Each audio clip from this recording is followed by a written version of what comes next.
Hi, welcome to Fantastic Living. I'm your host, Thuy Phan. Today we're going to do something really special that we can usually only do when mangoes are in season. I mean, you can do it with frozen mangoes too, but I love when mango season comes around because you can make something really special with all the extra mangoes you have. And what we're doing today is we're going to make mango panna cotta.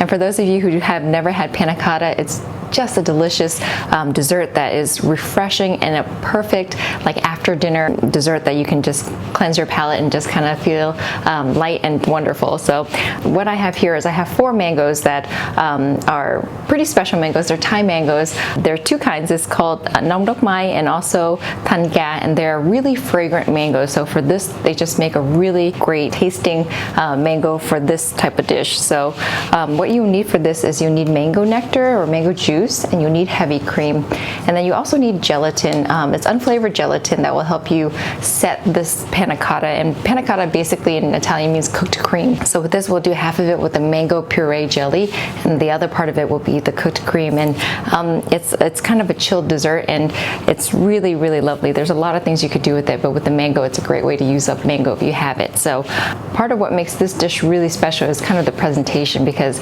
if you do it right, you can make it look really fancy, and it doesn't take that much work at all. So what we need to do first is we need to bloom the gelatin, and basically what that means is that you put the 1 packet of gelatin with mango juice, and you kind of just give it about 5 minutes and let it kind of bloom, and then after that we'll microwave it and then get it ready, and then we'll puree and cut up the mangoes, and then we'll do the first part of it, and then after that we'll do the cooked cream.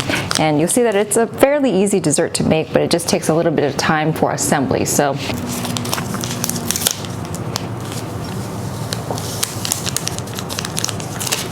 with this, we need 1 cup of mango nectar.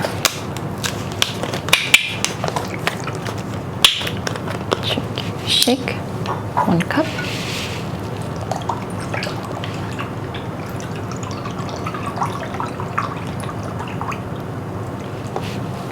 I think mangoes really herald summer coming in, and so it's a great way to use up the mangoes if you have a mango tree.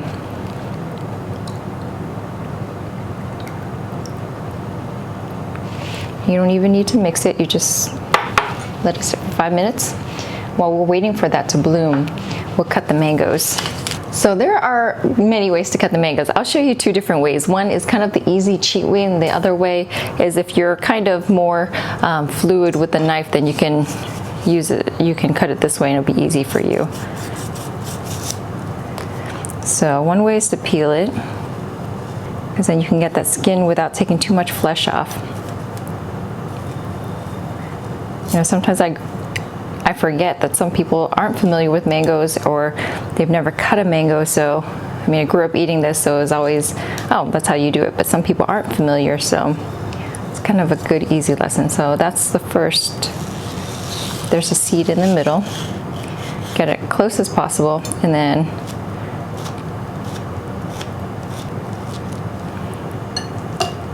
voila. Mainly, I think mangoes taste really good just as is, but every year the mango tree just gives off so many mangoes, so you can only eat it so much like that. So these are good ways to kind of use up the mangoes that you have and not get bored of it. And mangoes actually freeze really well, so you have a surplus, you can cut it up and freeze it, so then you can have mangoes year-round. You have to be pretty gentle with the mango, or else it'll bruise and kind of get juicy in a way that we don't want. So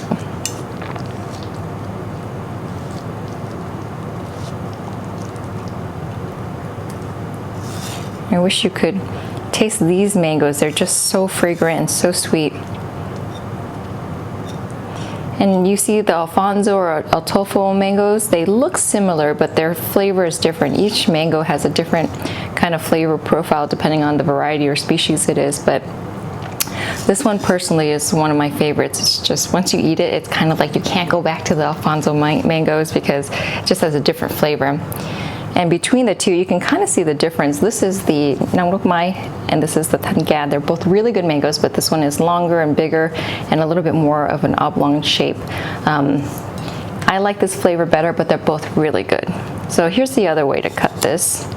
And this is, I call it the cheat way, because you just make a big slice like that.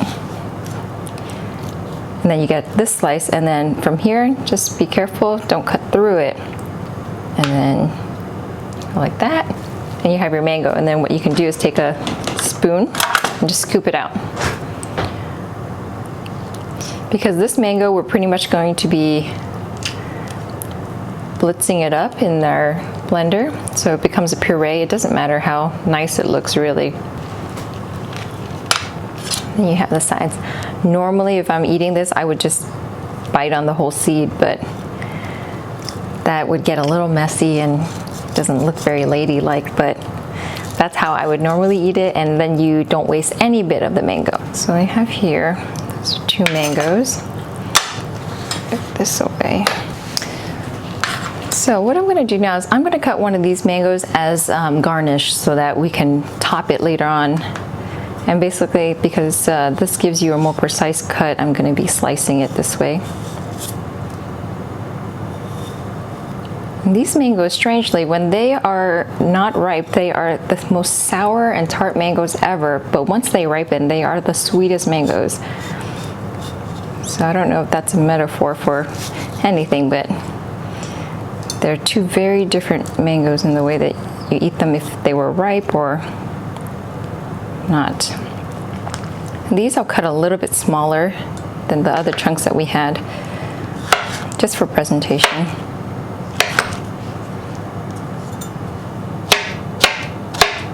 I'm basically just doing a cube.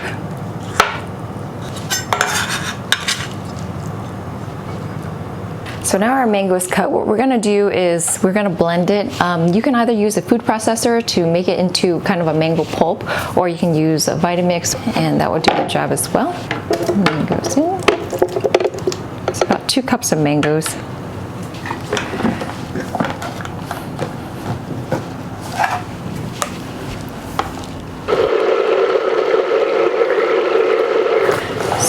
Mango pulp, and then let's go back to our mango nectar with our gelatin.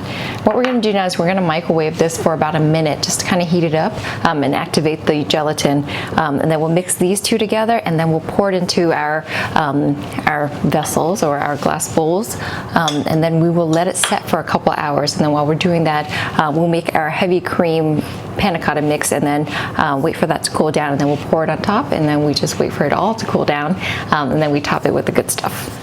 So now our mango juice and gelatin has been microwaved for about a minute, and our mango pulp is all done, so we're going to mix it together, and then we'll set them into the glasses that they'll be in. I'll use this so that it can pour more easily. We'll add our mango pulp.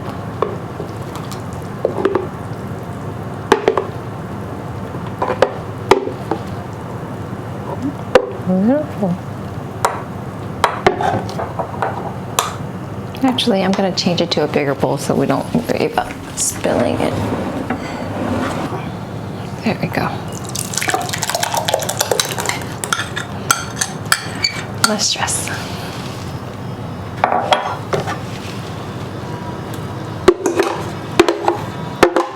Kind of just put in there and mix it really well.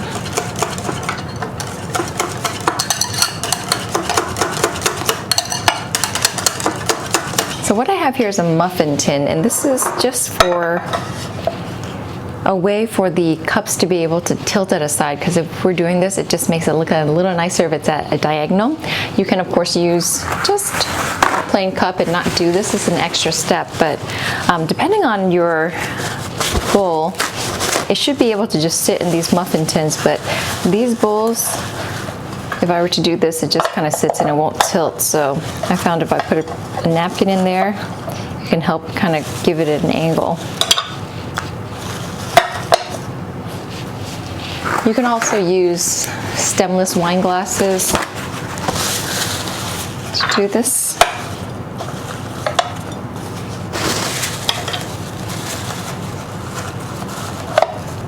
Okay. And now basically we're just gonna pour in.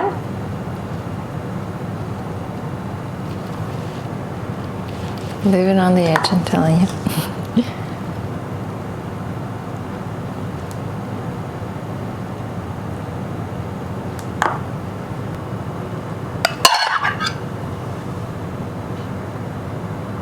Okay, so here we have it. Basically, you're gonna let this sit for about 2 hours to let it set.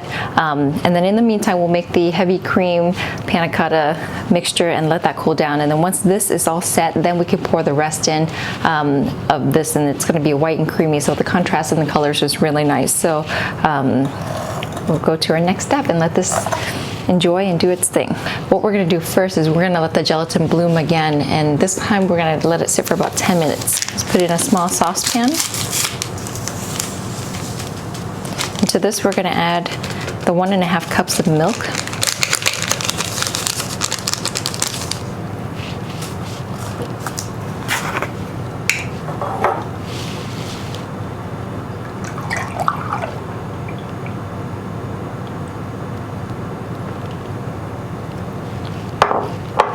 You can also make panna cotta with half and half, and that will make it less rich versus the heavy cream.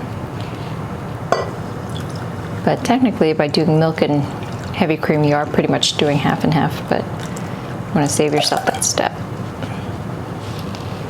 I'll just let that sit for about 10 minutes, and in the meantime, I will measure out half a cup of heavy cream. Just let it sit and do its thing. So it's been about 10 minutes now, and the gelatin has bloomed inside our milk. And what we're gonna do next is we're gonna take it to the stove and add our heavy cream, our salt, and our vanilla extract, and then we're gonna bring it to a light simmer and just kind of let it heat up and mix it really well so that the gelatin dissolves. And then we're gonna let it cool down, and then we're gonna wait for the mango to chill and set, and then we're gonna pour this over it and then finish it up. So let's take it to the stove.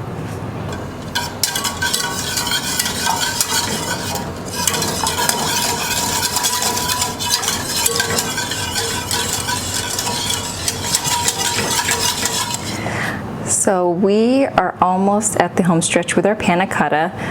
It's been chilling and the mango puree has set, and now we can pour in the cream part of it. And this part you do not have to have them at an angle because it's already set, so you can have them upright again.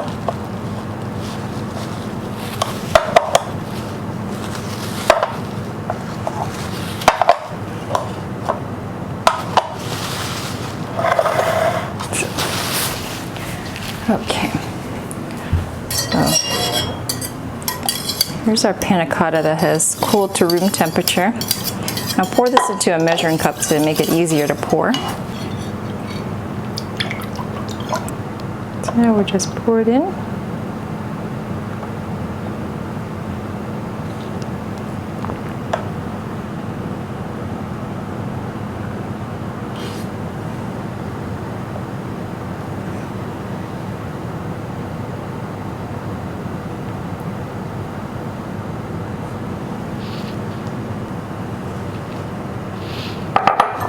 Okay, so now it's been a couple hours and our panna cotta is finally set and it's ready to be eaten and decorated. But what's cool about it is you have this design because you kind of tilted it, so then it just makes it look like a little bit neater when it's kind of like diagonal. It looks kind of more fancy.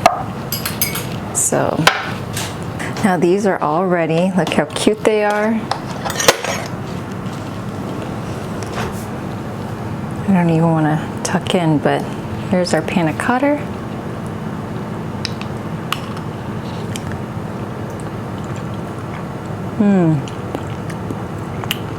Wow, that is good.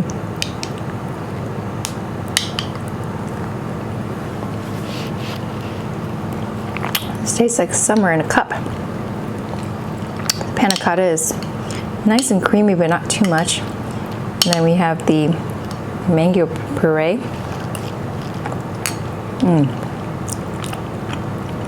That's a nice dessert.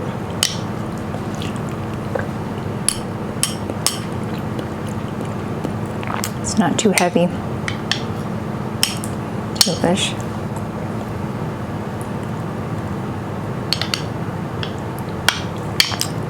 Definitely be a nice way to end a delicious meal.